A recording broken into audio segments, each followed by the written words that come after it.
What inspired you to make this quilt? This quilt is called We Rise Up from the Rivers to the Seas, and it is the second Justice Story Quilt that has been created to sew in solidarity with the Palestinian people. It is very different in terms of it is much, much larger than any other piece I have made. And being involved ongoingly in the Free Palestine movements, this quilt has also become an ongoing quilt. So at this point, we will keep adding to this quilt until Palestine is free. And it does feel like it's a mural. And the largeness of the quilt is, for me, is the intention of this quilt will have more information in it, and the crooked courthouse step quilt block will become a part of the center part with the rubble, and in bright red embroidery will be all the war crimes. And the whole feel of this quilt is, this is genocide. How dare you not see it? How dare you not name it anything else? And so, at first, I thought it would be about the size of the other quilts. And it needs to be bigger and bigger to continue to document both the horror of the genocide and the power of the resistance around the world. Would you say that making Justice Story Quilts is a communal craft? Most of the time, yes. The creating of almost all of the Justice Story Quilts includes a studio to go. And studio to go is what I call when I bring things into the community with the fabric and the markers or the paper for collaging, to be out and about, studio to go to create. And this quilt, the community art making is all the protest signs. And then several people, as they were making the signs, felt like it was something they can do. Because as we continue to hear the heartbreaking news, it can be really challenging to not sit and just become so overwhelmed. And that's where it's so important, both creating art within community, the weekly Friday vigil, and that presence. Like, yes, we're wanting everybody who drives by to know what's going on in Palestine. And we're also gathering strength every Friday, so we can continue to be stepping up and be truth tellers. So the day and the night sky really has become a signature in the Justice Story Quilts. And what that's about is that the systems of oppression and the injustice go on day and night and night and day. And so does the truth telling. So does the rising up. And so the day and night sky, that's what it's a symbol of. And then also, again, I hadn't thought of this until we were hanging this one up with a great big sky. I think that expansiveness of sky within creation is a place that many of us gather hope. The poppies, again, are a symbol of the strength and resilience of the Palestinian people. Poppies are one symbol of resistance because they're the first flower to bloom after the earth has been like upturned. Oh, yeah. Oh, I didn't know that. Yeah, well, I think that's a very powerful symbol to have, especially on this quilt. Are there any more bits of symbolism that you'd like to talk about? Yeah, and the watermelon, again, there's many stories, and like that's the first time I heard about the poppies coming up first. So, so watermelon, and so much of the agricultural land that was farmed and cared for by the Palestinians for generations has been absolutely destroyed. and watermelon is one of the main crops. Would you walk us through the process of creating this? Sure. So why don't we come a little closer?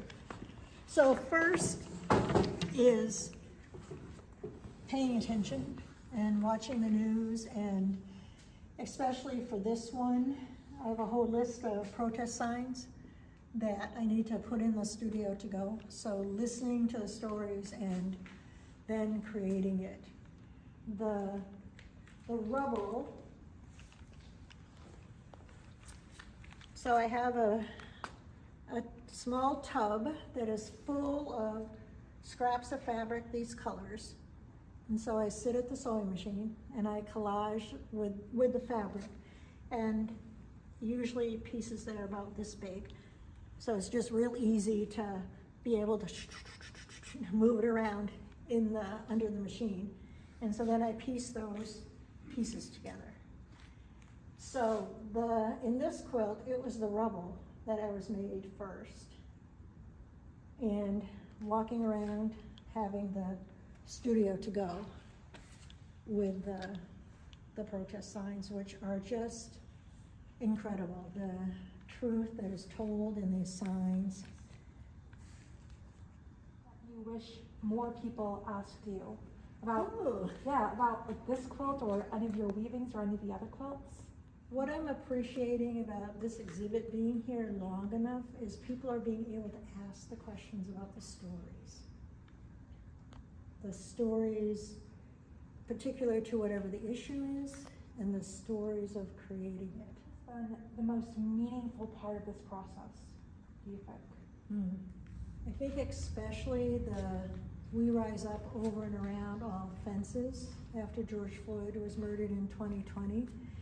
As a cancer survivor, I was not able to risk being in the street. I was like a caged tiger on my couch.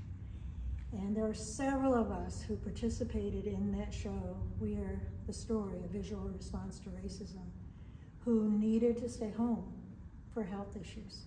And we talked about how that quilt and creating that quilt connected us to the streets.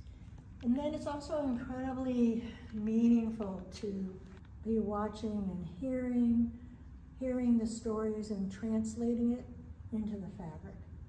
And so now this fabric holds the story, and people come and interact with this quilt, which means they're interacting with what's happening. What do you hope the takeaway or impact will be? One of the hopes is that, especially the quilts that have the protest signs, they link to this particular movement, and they also remind us that people always rise up. Always, always rise up. And so the hope is that people feel that sense of movement, feel that sense of community. And then I love, through the art and through the studio to go, encouraging people to create. Creativity isn't just for artists. Creativity is a whole way of thinking and being. And if we're standing up for justice, we're creative. Because we are saying and we are working to bring forth a world that we've never known. We have glimpses of it in our lives. But to really have a whole system rooted in kindness and justice, we're being creative to even imagine that's possible and to bring it forth. How can people watching support you and find your work? Well, as I've mentioned several times, I love the surprises of different donations. So fabric around, scraps around. So-and-so says, I'm not sewing anymore. My grandma isn't sewing anymore. What am I going to do with the fabric? So that's one way. So community donations. Donations would be great. And then having people come and experience this is really supportive. Come to the exhibit and we can post that information with this.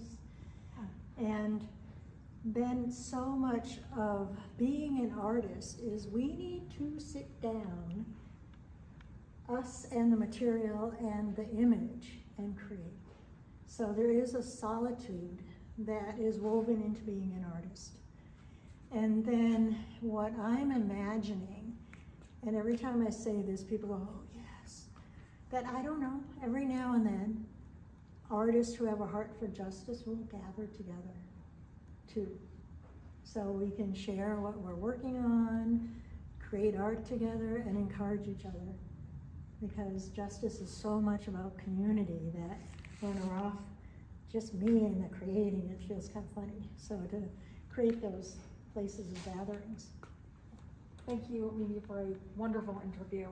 Your quilts and your weavings are absolutely breathtaking. And I hope that anyone and everyone watching comes down here to see them, because they are absolutely wonderful. You can really feel the care and attention that was put into each and every one of them.